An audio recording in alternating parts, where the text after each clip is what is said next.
সত্যি বলতে আপনাদেরকে দেখে আমার অনেক অনেক ভালো লাগছে। আমি অ্যাকচুয়ালি এভাবে অভ্যস্ত না, আমাদের টাইমে এরকম ছিল না। বাসায় যে ইন্টারভিউ দেওয়া হতো এবং অফিসে যে ইন্টারভিউ ম্যাক্সিমাম ফোনেই হতো, বাট পত্রিকায় সব পত্রিকা, হ্যাঁ, টিভি চ্যানেল খুব কম টিভি ছিল। চ্যানেলও খুবই কম ছিল। বাট এরকম একটা মানে সবাই একসাথে আপনার সামনে সবার সাথে কথা বলতে পারছি, it's a connection, right? So আপনার সাথে আমার ডিরেক্ট কথা বলছি, ইভেন দর্শকরা আমার সামনে, আমার মনে হচ্ছে আমার সব দর্শক এখানে। So it's a good feelings, খুবই ভালো লাগে। অ্যাকচুয়ালি এখন অনেক বেশি ট্রান্সপারেন্ট, সো মানুষ এখন কোনো কিছু লুকিয়ে রাখে না, সবাই খুব বেশি ওপেন। আমরা আগে খুব বেশি ওপেন ছিলাম না, সব কিছু হাইড করে রাখতাম সব কিছুই। সো এখানে হাইড অ্যান্ড সিকের কোনো কিছু নাই। আমি আমার লাইফে আমি যা করছি, সো সবাই এটা সবাই জানে। সো এখনও আর্টিস্টরা বা মানুষ আমার মনে হচ্ছে যে সবাই খুব ওপেন মাইন্ডেড। সো এর জন্য জিনিসটা ভালো, খারাপ না।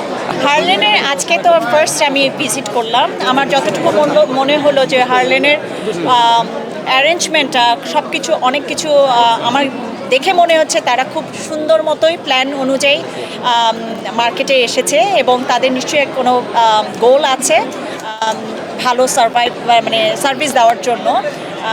সো আমি ডেফিনেটলি মনে করি যে এখান থেকে যারা ক্রেতারা আছে তারা ডেফিনেটলি ভালো কিছু পাবে আশা রাখছি এবং তারা এই জিনিসটা মেনটেন করবে। কোয়ালিটি অবশ্যই মেনটেন করা উচিত সব ক্ষেত্রে। Quality is the first priority, you have to maintain it. খুব ভালো লাগছে, আমার হাসি দেখে বুঝতেছেন না যে কত ভালো লাগছে আপনাদেরকে দেখে, খুব ভালো লাগছে। হ্যাঁ, আপনাদের জার্নালিস্ট ওখানে সবসময় থাকে আছে, আপনারা তো দেখেন যে বড় বড় অস্কার পুরস্কারে সব কিছুই তো এরকম তো থাকে। দেখতে হবে আপনারা কীভাবে আমাকে ভালোবাসেন, এবারে আমাকে যেভাবে ট্রিট করবেন তখন আমি ডিসাইড করবো। ডেফিনেটলি আমার ভক্তদের এবং আমার ফলোয়ার্স যারা আছেন ডেফিনেটলি তাদের উদ্দেশ্যে আমি এদের হঠাৎ করেই আসা তাদেরকে সারপ্রাইজ দেওয়ার জন্য। বেশ কিছু প্ল্যান আছে কাজ করার এবার ঈদের জন্য। সো জানি না কী কাজ করব, বাট সামথিং ডিফারেন্ট হবে। যেহেতু আপনারা সবাই আমাকে মিস করেন, আমিও আপনাদেরকে সবাইকে খুব মিস করি। সো আপনারা আমার জন্য দোয়া করবেন, আর এতে দেখি কি করা যায়। অ্যাকচুয়ালি যারা লিজেন্ড লাগে, এই যে আমাদের বড় বড় অ্যাক্টরস যারা আছেন, মোশাররফ ভাই, জাহিদ ভাই, সবার সাথে আমি খুবই লাকি, খুবই ব্লেসড যে তাদের সাথে আমার কাজ করা হয়েছে। সো এদেরকে নিয়ে বলাটা অ্যাকচুয়ালি কিছুই নাই, সবাই জানে তাদের সাথে কাজ করা হচ্ছে সৌভাগ্যের ব্যাপার। সো মোশাররফ ভাই আমি চাই সবার সাথে আবার কাজ করতে, দেখি কী হয়।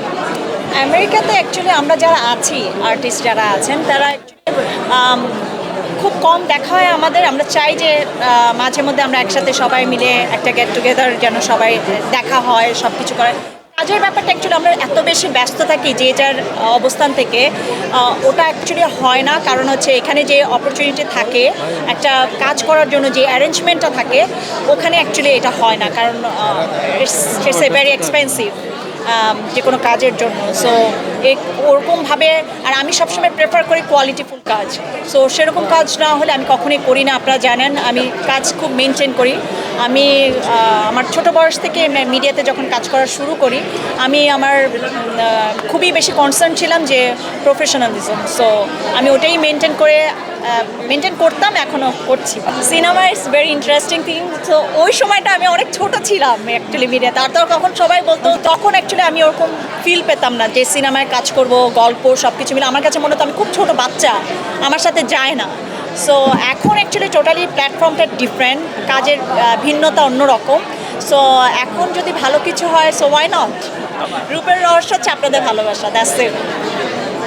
Thank you so much. Cinema করলে ভালো যারা অ্যাক্টররা আছে তাদের সাথে কাজ করতে চাই।